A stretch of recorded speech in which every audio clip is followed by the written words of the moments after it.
Assalamualaikum warahmatullahi wabarakatuh. Kembali lagi bersama saya Syam Banue dalam acara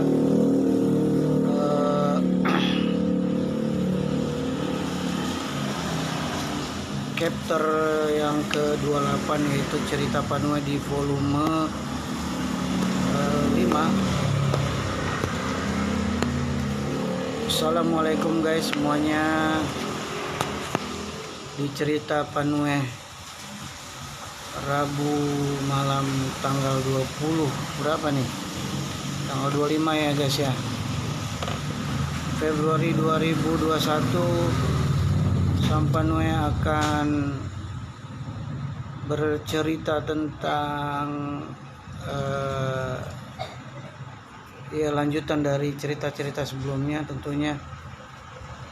Dan sebenarnya guys, mau ngambil peci dulu.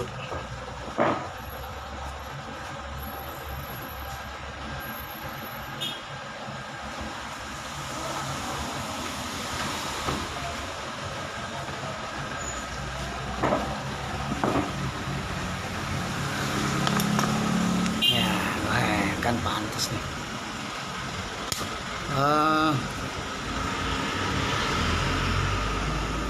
Melanjutkan cerita sebelumnya, dan saya berpesan kepada putra-putri Panue,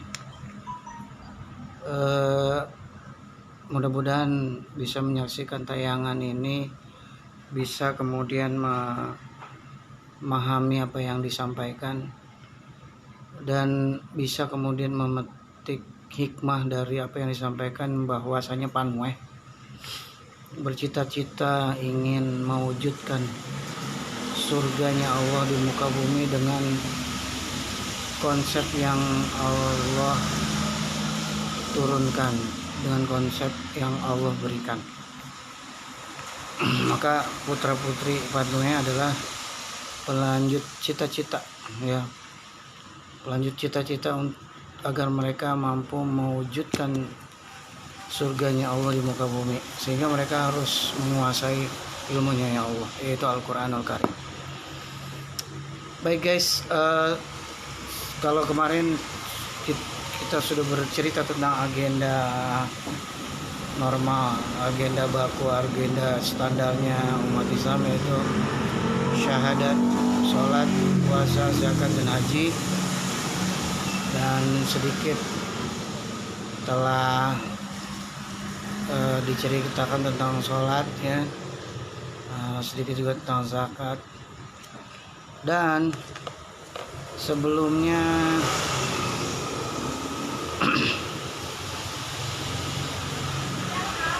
alhamdulillahirrabbilalamin, sebelum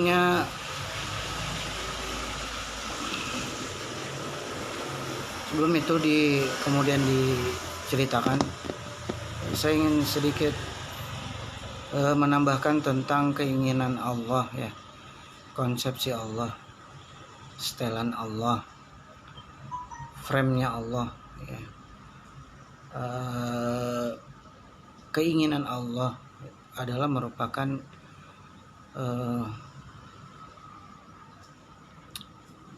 keinginan yang tentunya mewujudkan, melaksanakan keinginan Allah adalah satu kegiatan yang sangat mulia. Lalu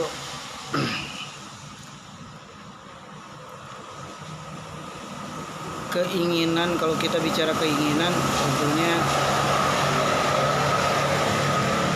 berbeda dengan kebutuhan. Kalau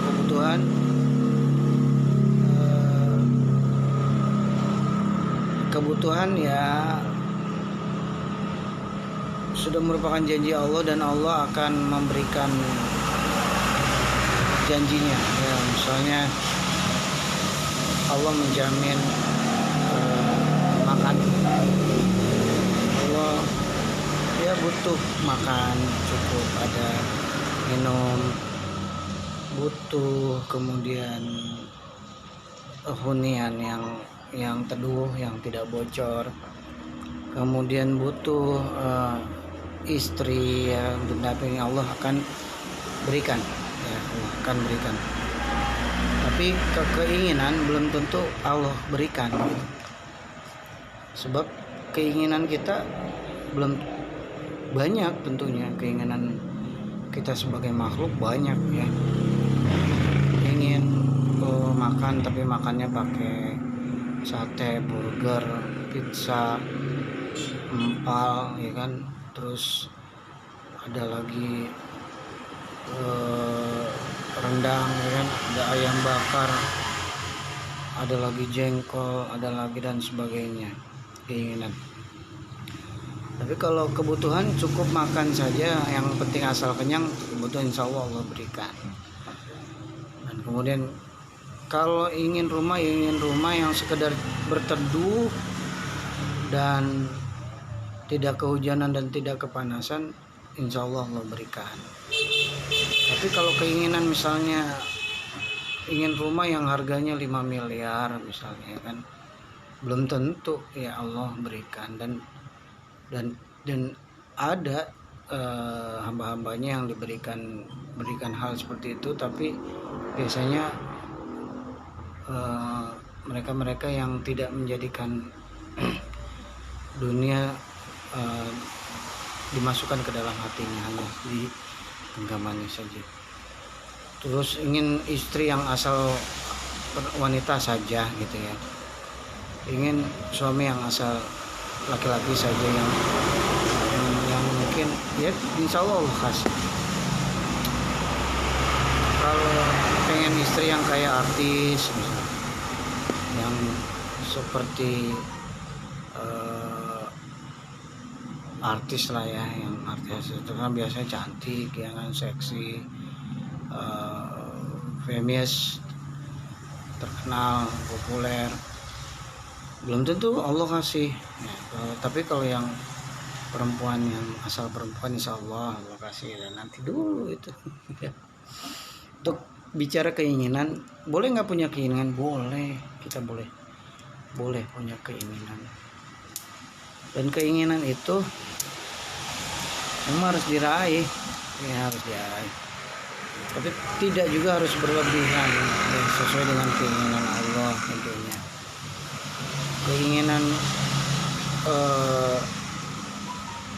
Keinginan di dunia tentunya. Kalau keinginan di akhirat,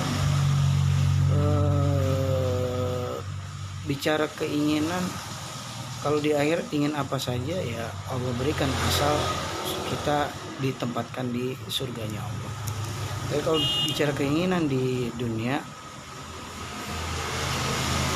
itu tadi akan Allah kabulkan kalau memang Allah mengizinkan.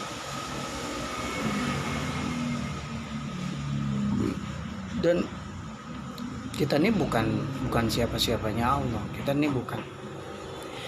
ini sebetulnya pesuruhnya Allah gitu. Kita ini bukan bosnya Allah, bukan, tapi kita ini adalah hambanya Allah gitu. Dan tidak mesti semua keinginan kita yang akhirnya kemudian dituruti Allah. Berarti kalau seperti itu Allah menjadi pesuruhnya kita gitu kan. Tidak seperti itu. Tapi keinginan Allah adalah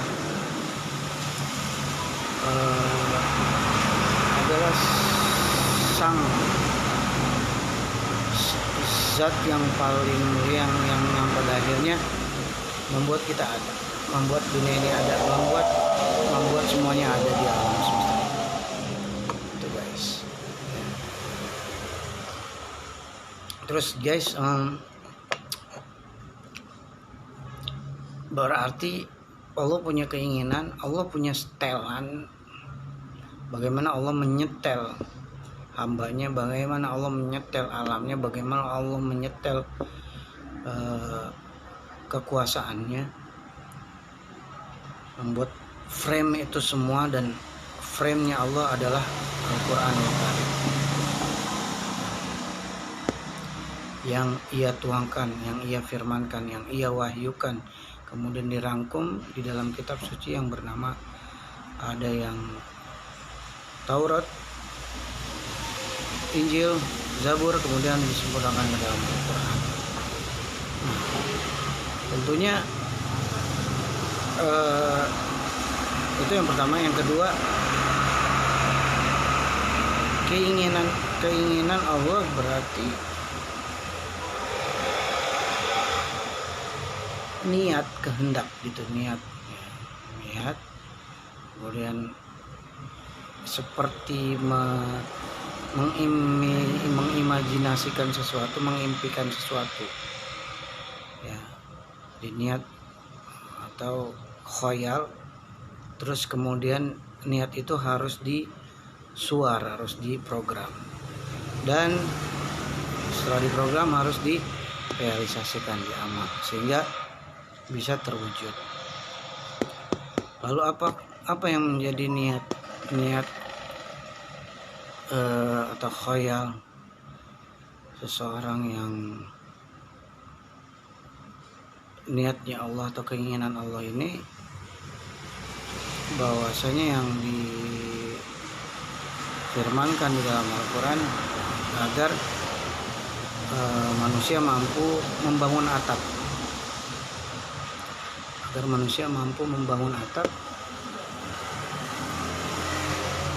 dari bangunan yang salah menerapkan atap. Ya. Jadi niat yang mulia adalah niat yang kemudian bisa sesuai dengan niat sang pencipta, gitu ya kan. Oke, guys.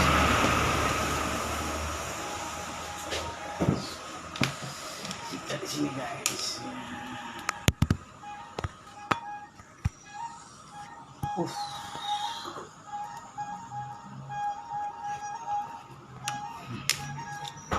Seperti biasa. Nah,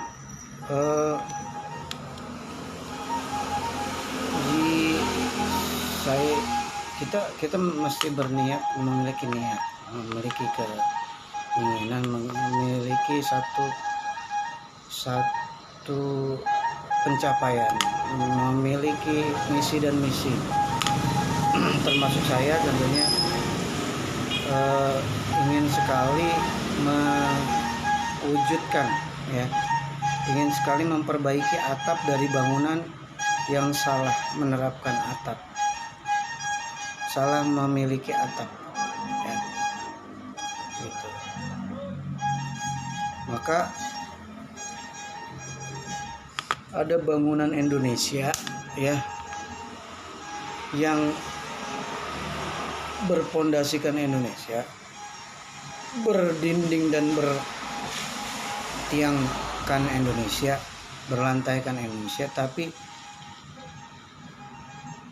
salah, ya, menerapkan atap, atau atapnya ini tidak melindungi apapun yang ada di dalam rumah tersebut, sehingga atap perlulah direnovasi atau direhab. Kenapa demikian? Karena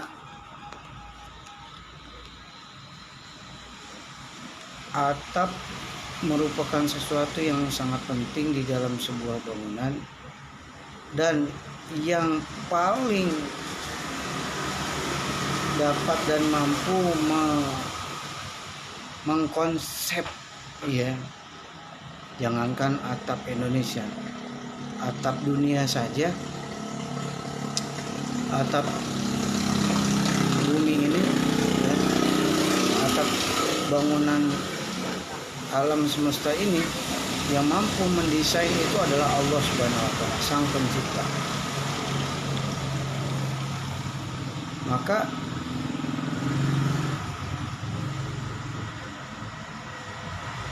umat Islam meyakini konsepnya Allah, dan tentunya ingin sekali kemudian mewujudkan atap sesuai dengan rancangan Allah.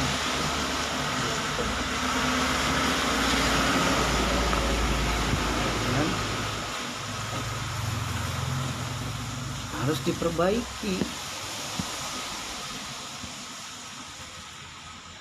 karena saat ini umat Islam belum memiliki atap yang sesuai dengan konsepnya Allah.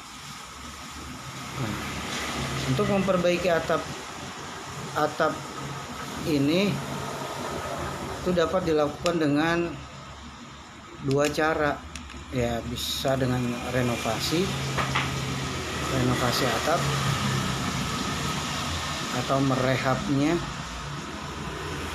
direnovasi dengan kemudian sehingga atap yang bukan rancangan Allah, yaitu atap rancangan insan, diganti dengan atap rancangan ilahi.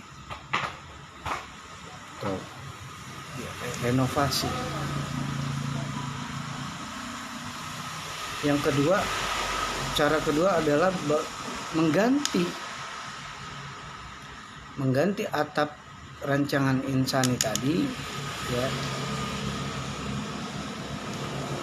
dengan atap rancangan ilahi.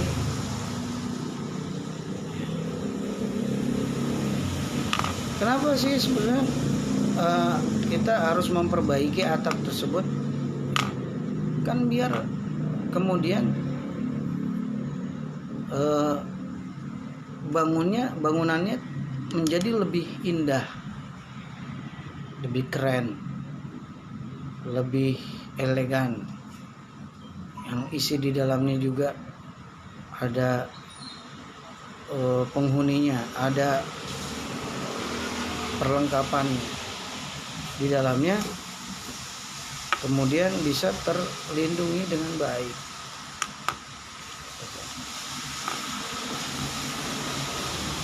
Nah, terus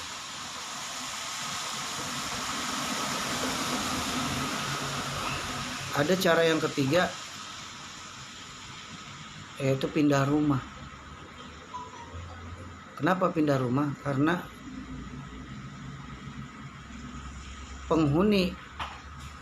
penghuni yang ada di rumah yang sebelumnya tidak mau. Atap yang tadinya belum paripurna, belum menggunakan atap ilahi, masih menggunakan atap insani, tidak mau direhab, tidak mau diganti, tetap bersikukuh dengan atapnya sendiri, ya. Dan inilah yang dilakukan Rasulullah SAW kepada Abu Jahal. Ya, disampaikan proposal kepada Abu Jahal tentang konsep ilahi, pembuat rancangan atap. Abu Jahal tidak mau, sehingga memaksa Rasul untuk menghentikan kegiatannya, ya, untuk merehab dan merenovasi. Karena Rasulullah merasa itu adalah satu amanah dari Sang Pencipta. Rasulullah kemudian berhijrah ke Madinah. Di Madinah Rasulullah membangun bangunan Madinah, ya, dan kemudian pada akhirnya terbangun. Rasulullah kemudian terus berupaya agar tidak saja Madinah yang memiliki yang makhluk-makhluk di dalamnya yang merasakan kebahagiaan dan kenyamanan.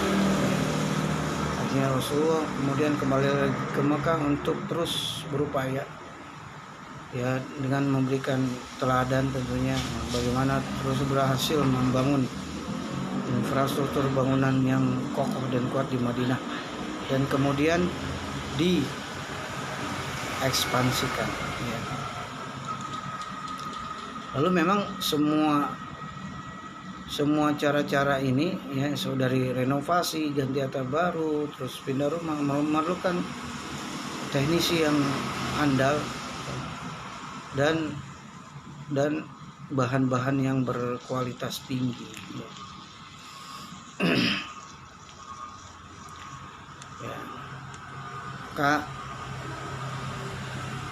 Keinginan dan visi misi untuk membangun sorga haruslah kemudian disosialisasikan, kemudian haruslah direalisasikan, sehingga keinginan Allah untuk mewujudkan jannahnya Allah di muka bumi bisa diselenggarakan, bisa diwujudkan. Baik guys, kalian semua yang dicintai Allah Subhanahu wa taala ya. Kemudian berarti kita sudah ya, terus semua kita menginginkan Indonesia ini menjadi surga yang sesungguhnya, menjadi surga yang sesungguhnya, yang memiliki potensi dan memiliki pencapaian yang lebih dengan bangsa-bangsa lain, baik di bidang infrastruktur, baik di bidang teknologi, baik di bidang ekonomi, baik di bidang pertanian, baik di bidang industri, baik di bidang politik, baik di bidang sosial budaya, baik di bidang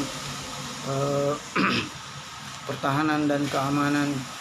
Semua harus ya, bangsa Indonesia ini harus bisa mampu berkompetisi dengan bangsa-bangsa sekaligus memenangkan kompetisi tersebut. Dan inilah panggilan hati ya, panggilan yang kemudian timbul di hati saya untuk kemudian berbagi cerita ya, berbagi cerita di chapter Panweh, chapter yang ke 28 volume ke-5 sekarang ya, cerita Panweh, cerita malam di Kamis malam Jumat ya. Ya mudah-mudahan ya kita semua yang kemudian diberikan satu taufik dan hidayah oleh Allah Subhanahu wa taala. Baik guys, kalian semua yang dicintai Allah Subhanahu wa taala, karena memang surganya Allah itu kursius samawati wal ard, lahuma fis samawati wal ard. Surganya Allah itu meliputi langit dan bumi, maka kita memerlukan sumber daya manusia yang banyak dan sumber daya alam yang banyak juga ya. Dan kita harus kemudian suara mensosialisasikan dari apa yang sudah diinginkan Allah. Ya Allah ingin alam semesta ini memiliki yang kemudian menerapkan frame-nya Allah, konsepnya Allah. Dimulai dari kita, dimulai dari keluarga, dimulai dari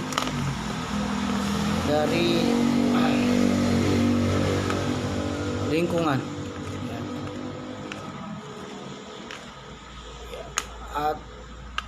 Jadi konsepsi Allah itu kemudian berupa atap yang memang kemudian mengkondisikan penghuni-penghuninya menjadi semakin menyenangkan, semakin bahagia, semakin damai gitu.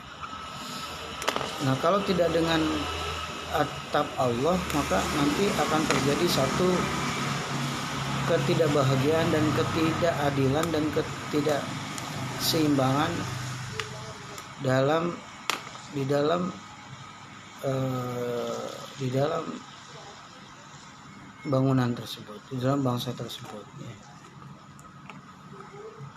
Itu guys ya. Dan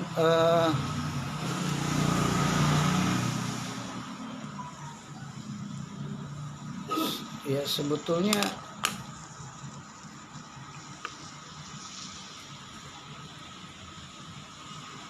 konsep Allah ini kalau kemudian diterapkan di individu ya bisa lah ya, diterapkan di sebuah keluarga misalnya tentang bagaimana Allah memiliki konsep agar kondisi Indonesia menjadi kondusif, yang menjadi damai, yang kemudian jauh dari bebas dari kriminalitas. Kemudian Allah memberikan satu panduan berupa hukum pidana yang kisos tersebut ya. Nah kalaulah diterapkan di keluarga, mungkin keluarga lain ya akan ada yang kemudian mengusik ya. Kemudian kalau diterapkan di sebuah desa, mungkin bisa jadi desa lain ada yang tidak menyetujui. Kalau diterapkan di kota, ada kota lain yang maka konsep Allah ini haruslah kemudian diberlakukan di dalam sebuah undang-undang bernegara yang memiliki pelindung berupa aparatur aparatur kepolisian, aparatur keamanan dan pertahanan ya, memiliki angkatan bersenjata yang mampu melindungi, mensupremasikan undang-undang ya. Kemudian yang telah itulah kondisi yang harus diraih oleh umat Islam agar bangsa ini menjadi bangsa yang kemudian diridhoi, yang sesuai dengan keinginan Allah, sesuai dengan setelannya Allah, sesuai dengan frame-nya Allah. Karena Allah ridho atas Indonesia. Ketika Indonesia tidak menerapkan konsepnya Allah tidak ridho. Dan kemudian ketika Allah tidak ridho, Allah terus memberikan satu peringatan buat kita bangsa Indonesia agar kemudian menyadari bahwa kita harus membangun atap sesuai dengan konsepnya Allah ya.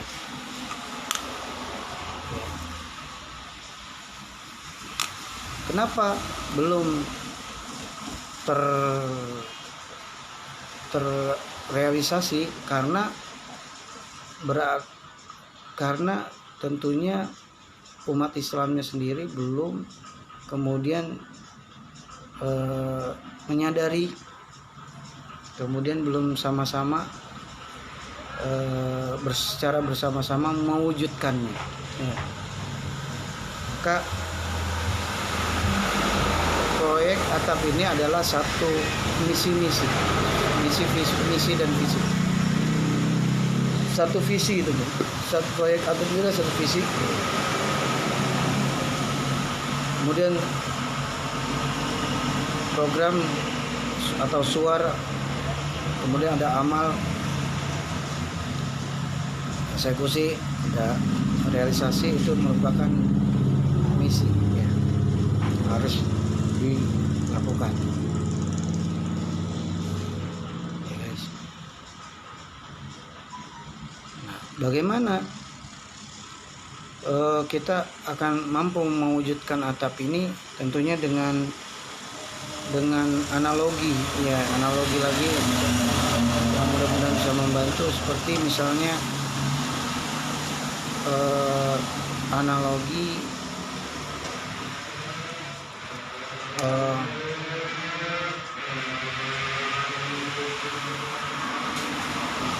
air keruh di dalam sebuah wadah, ya, karena air keruh nih banyak sehingga ya artinya banyak saudara-saudara kita masih dipengaruhi oleh energi negatif, sehingga kemudian belum tersadarkan diri untuk kemudian sama-sama ingin mewujudkan atap konsep Allah, sehingga kita butuh banyak saudara-saudara yang memiliki unsur yang jernih sebagaimana air jernih. Nah, kita harus memperbanyak ya saudara-saudara kita yang hari ini belum memiliki satu kondisi yang ideal untuk bisa kemudian bersinergi, kemudian mengalirkan sebanyak-banyaknya air jernih ke dalam wadah yang berisikan air keruh tadi, sehingga air keruh tadi semakin yang terkeruh tadi kemudian menjadi jernih, yang hitam menjadi abu-abu menjadi jernih, menjadi cemerlang, jadi putih. Nah, itu tentunya memerlukan satu stimulasi, ya, satu dorongan yang harus diawali dari diri pribadi kita. Di setiap diri kita harus menumbuhkan air jernih, memelihara air jernih di dalam hati kita, kemudian memercikan api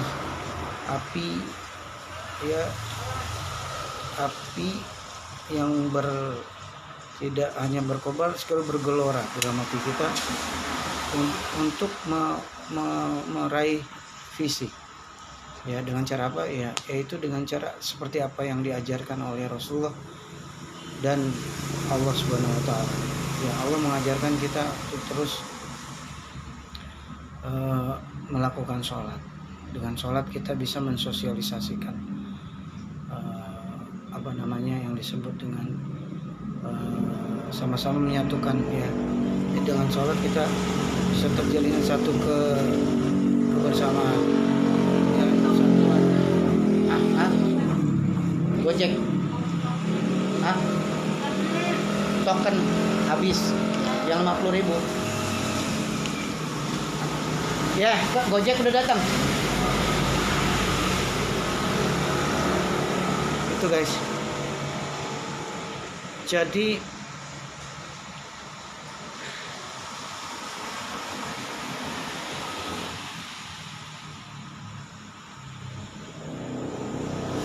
tadi kita berarti harus terus berupaya, ya, memberikan teladan bagi ya, kemudian ya mengendalikan diri kita sesuai dengan frame-nya Allah gitu. Frame-nya seperti apa yang Allah ajarkan, yang diajarkan kepada Rasulullah juga, ya, kemudian bersahadat, sholat, berpuasa, berzakat dan haji, menjadi hamba Allah yang muttaqin, sehingga terus kita mengajak anak-anak kita, istri kita, ya, keluarga kita untuk kemudian sama-sama menjaga sholat, ya. Kalau bisa mengajak mereka untuk sholat di masjid, ya, sehingga bisa menghimpun kebersamaan, ya. Sehingga dengan bersama-sama nanti terjadilah satu hubungan yang harmonis, yang kemudian akan adanya satu energi memunculkan individu-individu yang handal, ya, untuk bersegera mengisi, ya, setiap bagian di dalam pemerintahan, diisi oleh orang-orang yang jernih, diisi oleh orang yang cemerlang, diisi oleh orang yang tidak hanya muslim, mereka sebagai seorang mukmin dan muttaqin, ya, muttaqin, ya, seorang muttaqin. Kemudian mereka menduduki kedudukan strategis, ya, di dalam sebuah pemerintahan dengan membawa amanah, ya, untuk merenovasi undang-undang, merenovasi atap, ya, sehingga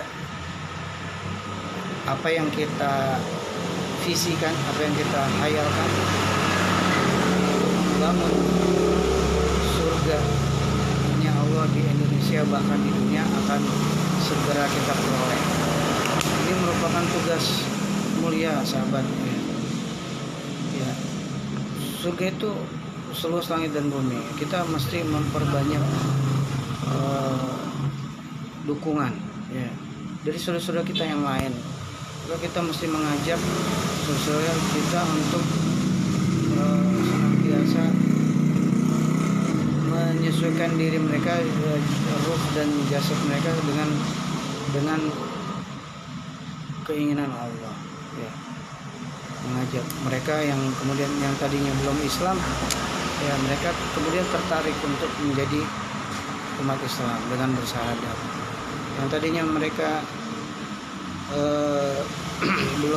belum sholat, ayo kita ajak agar mereka kemudian terpanggil untuk disiplin, ya, disiplin terhadap aturan yang telah Allah tetapkan. Sholat itu aturan Allah, jadi aturannya sudah ada, tinggal disiplinnya saja. Disiplin adalah melakukan sesuatu sesuai dengan aturan yang telah ditetapkan, ya, aturan standar umat Islam, yaitu syahadat, sholat, puasa, zakat, haji, ya. Sholat, yuk kita ajak sahabat semua yang dimanapun berada. Sahabat ketika ada di rumah, sahabat berupayalah untuk sholat tepat waktu. 5 waktu itu dilakukan tepat waktu di masjid terdekat di rumah sahabat, kemudian berjamaah bersama-sama, ya, tepat waktu, meningkatkan kualitas sholat kita, ya, meningkatkan kualitas sholat dengan seperti itu. Kemudian mengajak anak-anak kita, istri kita, ibu kita, mertua kita, agar mereka pun kemudian sholat di masjid, ya. Kalau zaman dulu tuh, zaman Rasulullah, ketika datang waktu sholat, perniagaan mereka tutup, ya, kegiatan mereka dihentikan, ya, menuju masjid, ya, disiplin. Nah, kemudian di sana biasanya Rasulullah, ya, setelah sholat subuh, Rasulullah itu ba'da subuh, setelah salam, beliau kemudian menyampaikan job deskripsi untuk para umatnya melakukan kegiatan-kegiatannya. Kalau misalnya pertanian, nandur lah, ya kan, atau apalah gitu kan, disampaikan. Nah, itu merupakan satu surat tugas, ya, dapat surat tugas dari Rasul. Itu menanam padi misalnya, kan, atau dagang misalnya, itu sebagai penata di penyimpanan hasil pertanian, perikanan, ternakan, perkebunan, perhutanan, perikanan, ya, industri, segala macam. Situ Rasulullah, ya, dengan itu tadi, dengan mengajak, beliau terus, ya, mencontohkan, tidak saja dengan dakwah bil lisan, beliau juga bil hal, dengan perbuatan. Kalau perbuatan tidak bisa, dengan kolbi, dengan mendoakan mereka agar mereka kemudian dibukakan oleh Allah Subhanahu wa taala, diberikan taufik dan mereka mau sadar untuk melakukan sholat. Sholat, ya, dengan sholat itu maka as-sholatu inna sholata tanha anil fahsa'il wal munkar. Maka dengan sholat itu mampu mencegah perbuatan jahat, keji dan mungkar. Tidak lagi melakukan perbuatan keji, zalim, menganiaya diri sendiri, kemudian merusak jasad kita dengan minum khamar, ya, kemudian berjudi, kemudian berzina, kemudian dan sebagainya macamnya. Dan mudah-mudahan kita menjadi mukmin yang sejati, ya guys. Coba udah di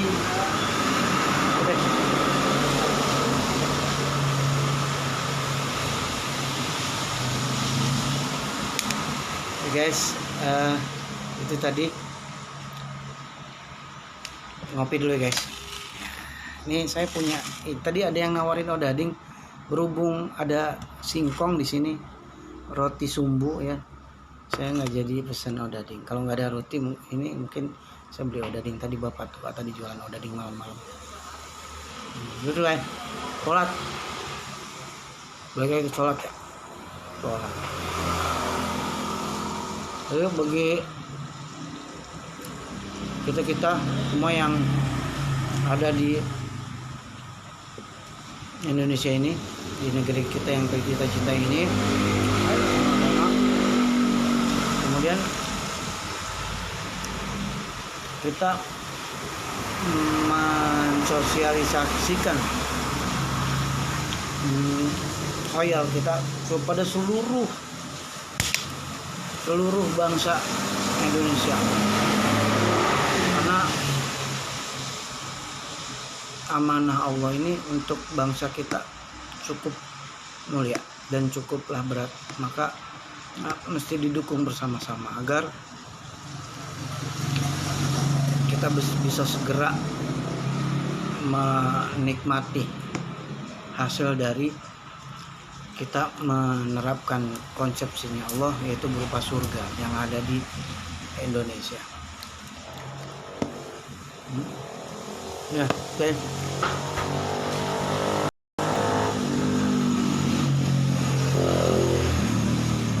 Salam saya kepada kalian semua guys, terutama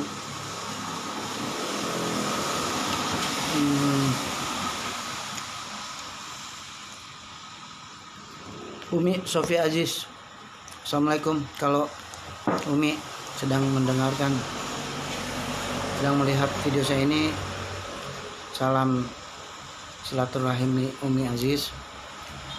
Semoga Umi Aziz beserta keluarga diberikan kelimpahan, dilimpahkan keberkahan rezeki, ilmu, umur, kesehatan, kebahagiaan, keceriaan dan kemuliaan oleh Allah Subhanahu wa taala, dilindungi dari bara bahaya, bencana, kemudian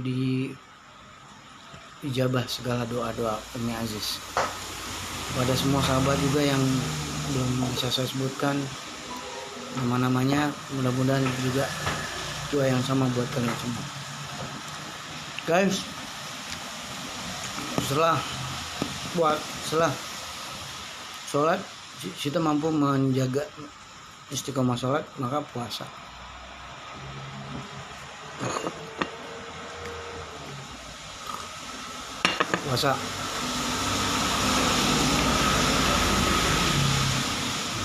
Dengan tidak melakukan hal-hal negatif, menahan, karena puasa ini mampu sebagai perisai, benteng dari godaan setan. Ada setan malas ya, untuk kemudian menggagalkan ya aktivitas kita untuk sholat berjamaah di masjid sama-sama. Nah, ada setan gepeng, ada setan yang membuat kita kemudian cenderung senang terhadap konten-konten negatif.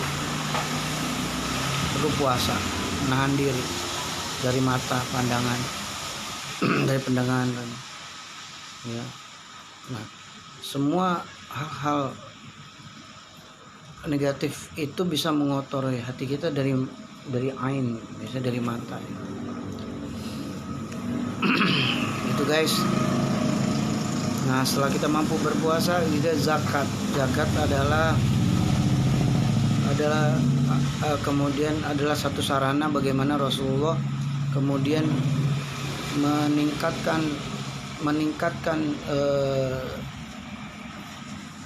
meningkatkan keadaan yang lebih baik lagi dengan berzakat.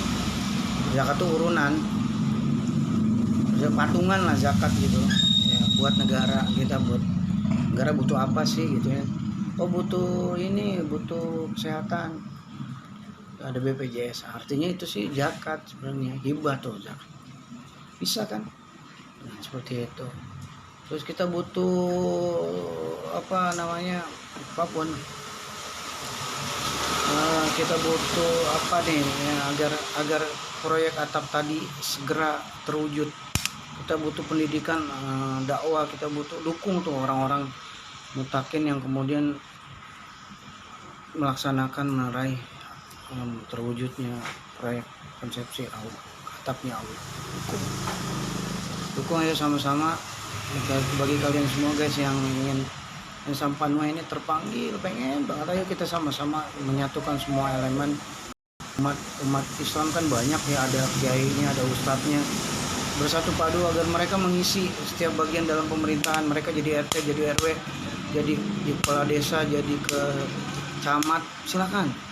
Mereka harus jadi wali kota, mereka harus jadi bupati, mereka harus jadi gubernur, mereka harus jadi menteri, mereka harus jadi dewan. Semua diisi dengan orang-orang yang bersih di Indonesia ini agar Indonesia jadi bersih ya. Pak polisi ya, para bapak-bapak tentara, perwira ya, jenderal-jenderal, semuanya ayo kita kemudian dukung ya, muliakan Allah dengan menerapkan konsepnya Allah di bumi Nusantara ini.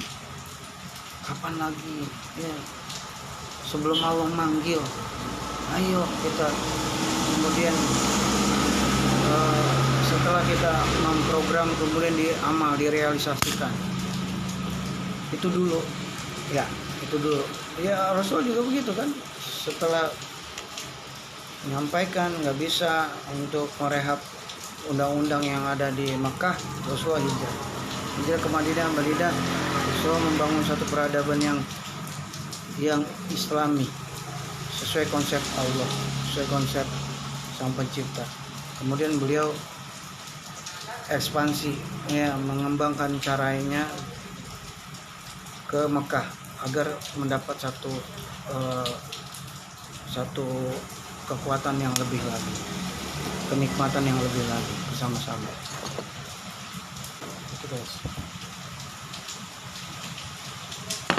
Itu guys untuk kalau haji ya, rukun haji, hikmah dari haji. Kalau haji rukunnya kan ada ihram, ada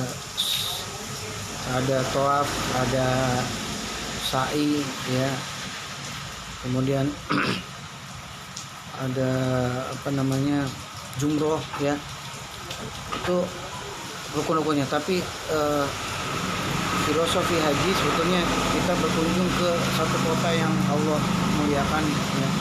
Kita lihat perkembangan kota di sana ya, kita perhatikan bangunan-bangunannya, relief-reliefnya, kemudian kita terapkan di Indonesia ya. Jadi haji itu sebagai observasi. Tidak aja di Arab saja, kita boleh ke negeri-negeri lain yang memiliki infrastruktur hebat ya. Itu guys ya. Baik, saya rasa cukup untuk cerita Panue di Kamis malam kali ini ya, karena waktunya juga terbatas. Kita bisa sambung lagi besok. Dan salam sehat semua. Salam merdeka pikir, merdeka ilmu, merdeka ruh, dan merdeka ekspresi bagi kita semua. Allahumma muwafiq, wallahu ila muthariq. Assalamualaikum warahmatullahi wabarakatuh. Merdeka.